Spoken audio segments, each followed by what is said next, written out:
The Falls presents The Ghost of Jerry Bundler by W.Jacobs. It wanted a few nights to Christmas, a festival for which the small market-minus town of Torchester was making extensive preparations. The narrow streets which had been thronged with people were now almost deserted. The cheap minus Jack from London, with a remnant of breath left him after his evening's exertions, was making feeble attempts to blow out his naphtha lamp, and the last shops open were rapidly closing for the night. In the comfortable coffee-minus room of the Old Boar's Head, half a dozen guests, principally commercial travelers, sat talking by the light of the fire. The talk had drifted from trade to politics, from politics to religion, and so by easy stages to the supernatural. 3 ghost stories, never known to fail before, had fallen flat. There was too much noise outside, too much light within. The 4th story was told by an old hand with more success. The streets were quiet, and he had turned the gas out. In the flickering light of the fire, as it shone on the glasses and danced with the shadows on the walls, the story proved so enthralling that George, the waiter, whose presence had been forgotten, created a very disagreeable sensation by suddenly starting up from a dark corner and gliding silently from the room. "That's what I call a good story," said one of the men, sipping his hot whiskey. "Of course, it's an old idea that spirits like to get into the company of human beings. A man told me once that he traveled down the Great Western with a ghost, and hadn't the slightest suspicion of it until the inspector came for tickets. My friend said the way that ghosts tried to keep up appearances by feeling for it in all its pockets and looking on the floor was quite touching. Ultimately, it gave it up and with a faint groan vanished through the ventilator." "That'll do, Hurst," said another man. "It's not a subject for jesting," said a little old gentleman who had been an attentive listener. "I've never seen an apparition myself, but I know people who have, and I consider that they form a very interesting link between us and the after-minus life. There's a ghost story connected with this house, you know." "Never heard of it," said another speaker. "And I've been here some years now." "It dates back a long time now," said the old gentleman. "You've heard about Jerry Bundler, George?" "Well, I've just 'eard odds and ends, sir," said the old waiter. "But I never put much count to him. There was one chap what said he saw it, and the governor sacked him prompt." "My father was a native of this town," said the old gentleman, "and knew the story well. He was a truthful man and a steady churchgoer, but I've heard him declare that once in his life he saw the appearance of Jerry Bundler in this house." "And who was this Bundler?" inquired a voice. "A London thief, pickpocket, highwayman, and I think he could turn his dishonest hand to," replied the old gentleman. "And he was run to earth in this house one Christmas week some 80 years ago. He took his last supper in this very room, and after he had gone up to bed a couple of Bow Street runners, who had followed him from London but lost the scent a bit, went upstairs with the landlord and tried the door. It was stout oak and fast, so one went into the yard, and by means of a short ladder got on to the window-sill, while the other stayed outside the door. Those below in the yard saw the man crouching on the sill, and then there was a sudden smash of glass, and with a cry he fell in a heap on the stones at their feet. Then in the moonlight they saw the white face of the pickpocket peeping over the sill, and while some stayed in the yard, others ran into the house and helped the other man to break the door in. It was difficult to obtain an entrance even then, for it was barred with heavy furniture, but they got in at last, and the first thing that met their eyes was the body of Jerry dangling from the top of the bed by his own handkerchief. "Which bedroom was it?" asked 2 or 3 voices together. The narrator shook his head. "That I can't tell you. But the story goes that Jerry still haunts this house, and my father used to declare positively that the last time he slept here the ghost of Jerry Bundler lowered itself from the top of his bed and tried to strangle him." "That'll do," said an uneasy voice. "I wish you'd thought to ask your father which bedroom it was." "What for?" inquired the old gentleman. "Well, I should take care not to sleep in it, that's all," said the voice shortly. "There's nothing to fear," said the other. "I don't believe for a moment that ghosts could really hurt one. In fact, my father used to confess that it was only the unpleasantness of the thing that upset him, and that for all practical purposes, Jerry's fingers might have been made of cotton minus wool for all the harm they could do." "That's all very fine," said the last speaker again. "A ghost story is a ghost story, sir. But when a gentleman tells a tale of a ghost in the house in which one is going to sleep, I call it most ungentlemanly." "Pooh! Nonsense!" said the old gentleman, rising. "Ghosts can't hurt you. For my own part, I should rather like to see one. Good night, gentlemen." "Good night," said the others. "And I only hope Jerry'll pay you a visit," added the nervous man as the door closed.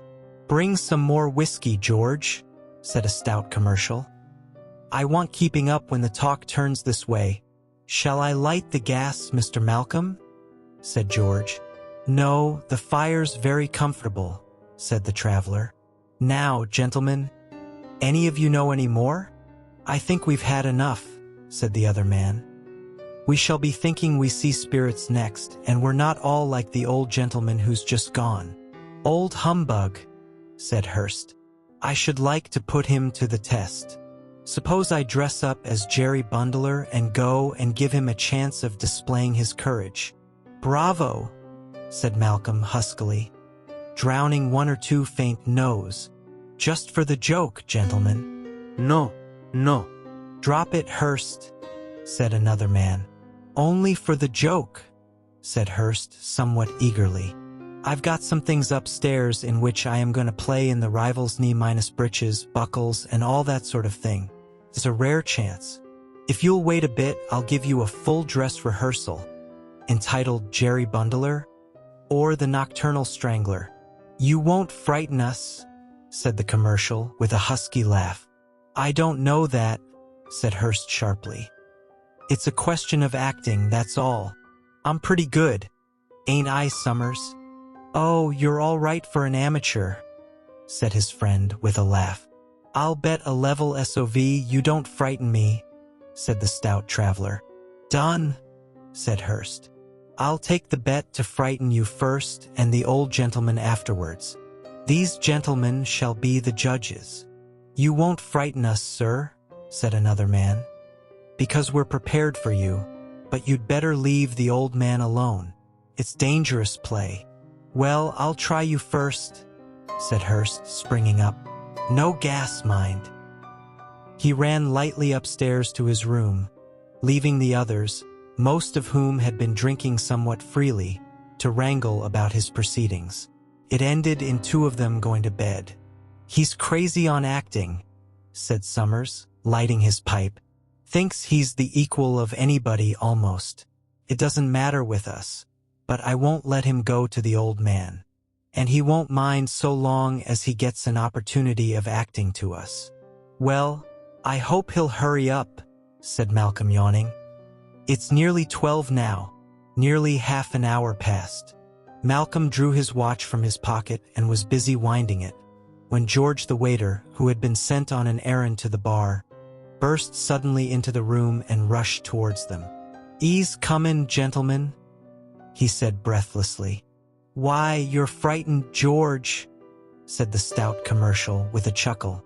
"It was the suddenness of it," said George sheepishly. "And besides, I didn't look for seein' 'im in the bar. There's only a glimmer of light there, and 'e was sitting on the floor behind the bar. I nearly trod on 'im." "Oh, you'll never make a man, George," said Malcolm. "Well, it took me unawares," said the waiter. "Not that I'd have gone to the bar by myself if I'd known 'e was there, and I don't believe you would either, sir." "Nonsense," said Malcolm. "I'll go and fetch him in." "You don't know what it's like, sir," said George, catching him by the sleeve. "It ain't fit to look at by yourself. It ain't, indeed. It's got the what's that." They all started at the sound of a smothered cry from the staircase and the sound of somebody running hurriedly along the passage. Before anybody could speak, The door flew open and a figure bursting into the room flung itself gasping and shivering upon them. "What is it?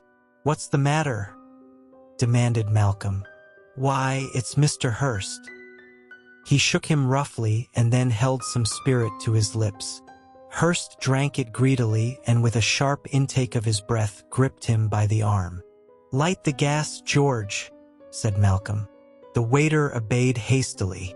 Hurst, a ludicrous but pitiable figure in knee-minus breeches and coat, a large wig all awry, and his face a mess of grease paint, clung to him trembling.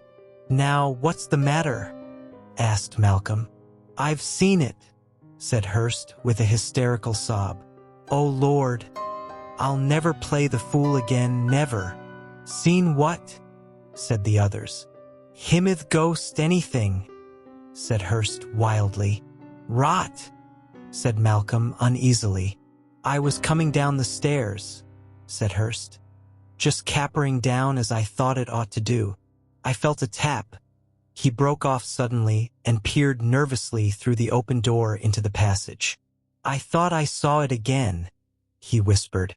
"Look at the foot of the stairs. Can you see anything?" "No, there's nothing there," said Malcolm, whose own voice shook a little. "Go on." "You felt a tap on your shoulder."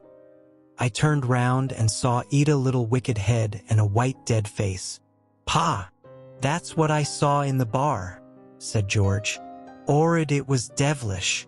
Hurst shuddered, and, still retaining his nervous grip of Malcolm's sleeve, dropped into a chair. "Well, it's a most unaccountable thing," said the dumbfounded Malcolm, turning to the others.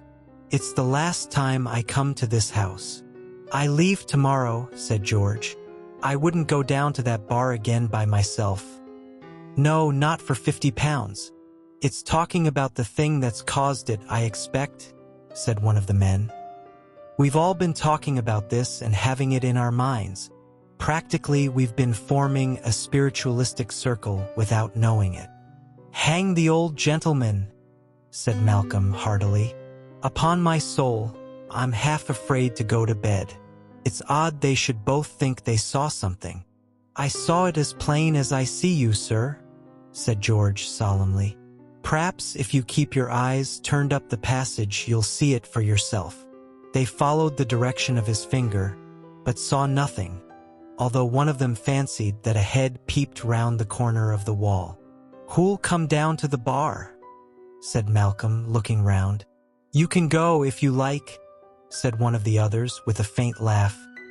"We'll wait here for you." The stout traveler walked towards the door and took a few steps up the passage. Then he stopped. All was quite silent, and he walked slowly to the end and looked down fearfully towards the glass partition which shut off the bar. 3 times he made as though to go to it. Then he turned back and, glancing over his shoulder, came hurriedly back to the room. "Did you see it, sir?" whispered George. "Don't know," said Malcolm softly. "I fancied I saw something, but it might have been fancy. I'm in the mood to see anything just now." "How are you feeling now, sir?" "Oh, I feel a bit better now," said Hurst somewhat brusquely, as all eyes were turned upon him. "I dare say you think I'm easily scared, but you didn't see it." "Not at all," said Malcolm, smiling faintly despite himself. "I'm going to bed," said Hurst, noticing the smile and resenting it. "Will you share my room with me, Summers?" "I will with pleasure," said his friend, "provided you don't mind sleeping with the gas on full all night." He rose from his seat, and bidding the company a friendly good minus night, left the room with his crestfallen friend. The others saw them to the foot of the stairs, and having heard their door close, returned to the coffee minus room. "Well, I suppose the bet's off?" said the stout commercial, poking the fire and then standing with his legs apart on the hearthrug. "Though, as far as I can see, I won it. I never saw a man so scared in all my life. Sort of poetic justice about it, isn't there?" "Never mind about poetry or justice," said one of his listeners. "Who's going to sleep with me?" "I will," said Malcolm affably. "And I suppose we share a room together, Mr. Leek?" said the third man, turning to the fourth. "No, thank you," said the other briskly. "I don't believe in ghosts. If anything comes into my room, I shall shoot it." "That won't hurt a spirit, Leek," said Malcolm decisively. "Well, the noise'll be like company to me," said Leek. "And it'll wake the house too. But if you're nervous, sir," he added with a grin, to the man who had suggested sharing his room, "George'll be only too pleased to sleep on the doormat inside your room, I know." "That I will, sir," said George fervently. "And if you gentlemen would only come down with me to the bar to put the gas out, I could never be sufficiently grateful." They went out in a body, with the exception of Leek, peering carefully before them as they went. George turned the light out in the bar, and they returned unmolested to the coffee-minus room, and, avoiding the sardonic smile of Leek, prepared to separate for the night.